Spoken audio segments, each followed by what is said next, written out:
Logom é a revista online da Rosa Cruz Áurea. Esperamos que a Logom possa adicionar algo à sua vida, inspirá-lo a fazer novas perguntas e alimentar sua busca por respostas. Seja bem-vindo.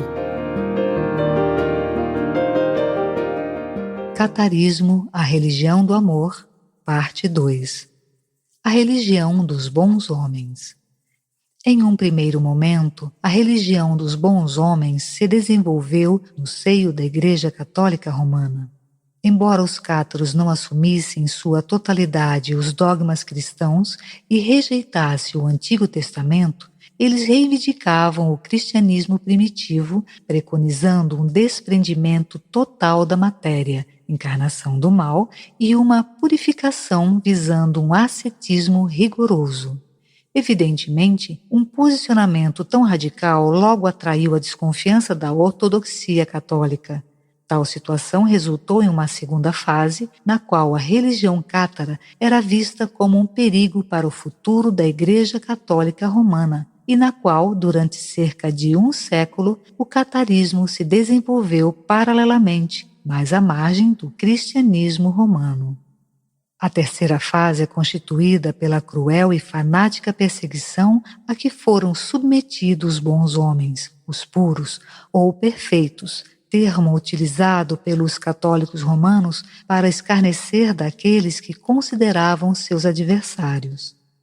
No ano 1165, realizou-se próximo a Albi o Concílio de Lombers, última tentativa de aproximação entre cátaros e católicos romanos. No entanto, o concílio resultou em um verdadeiro fracasso e, por conseguinte, a Igreja de Roma tomou a decisão de extirpar pela força de armas a religião cátara, considerada como heresia e uma verdadeira ameaça para a unidade da Igreja Católica Romana. A cruzada contra a heresia cátara. O catarismo foi, antes de tudo, uma religião cristã que afirmava ser porta-voz da autêntica mensagem de Cristo. Dispomos de uma carta enviada a Bernard de Clairvaux pelo preposto Evervin da abadia de Steinfeld, diocese alemã de Colônia, em 1147, na qual se refere a um grupo de cristãos considerados hereges. Recentemente, em nossa casa, próximo à colônia, foram descobertos hereges, alguns dos quais, para nossa satisfação, regressaram à igreja.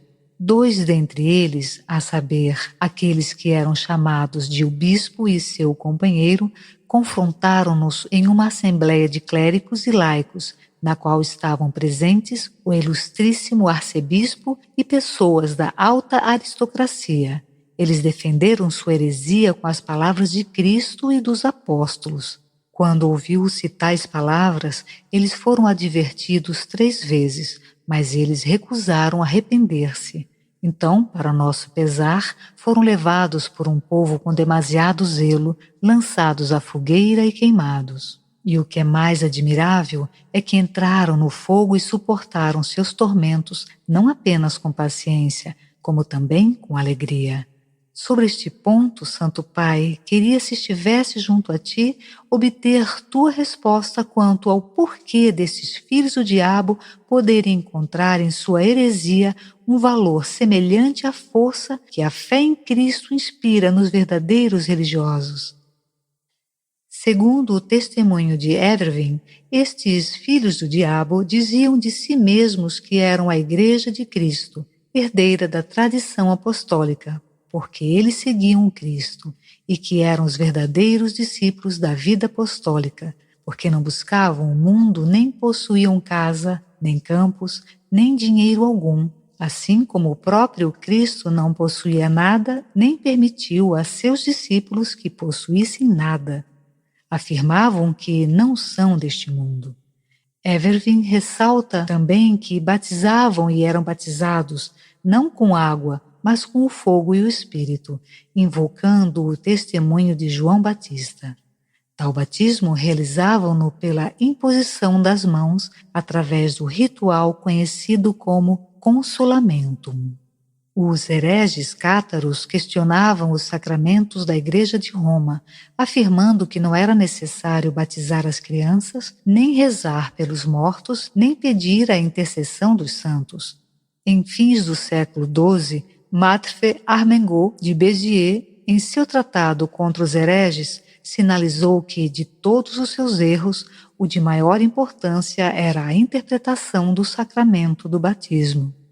Segundo o testemunho de Evervin, a estrutura da comunidade dos hereges compreendia 3 níveis: os eleitos, os que haviam recebido o consolamento, os perfeitos, o grupo mais interior; os crentes, os que seguiam as doutrinas, mas não haviam sido batizados; e os ouvintes, os que escutavam as pregações dos hereges. O preposto ressalta que tais hereges tinham seu próprio Papa e que mesmo entre as mulheres havia eleitas. Os cátaros utilizavam em profusão o Novo Testamento, bem como alguns livros do Antigo, embora mostrasse uma clara predileção pelo Evangelho de João. Da mesma forma, tinham em alta estima a oração do Pai Nosso, considerando Cristo como o meio através do qual Deus se revela à humanidade.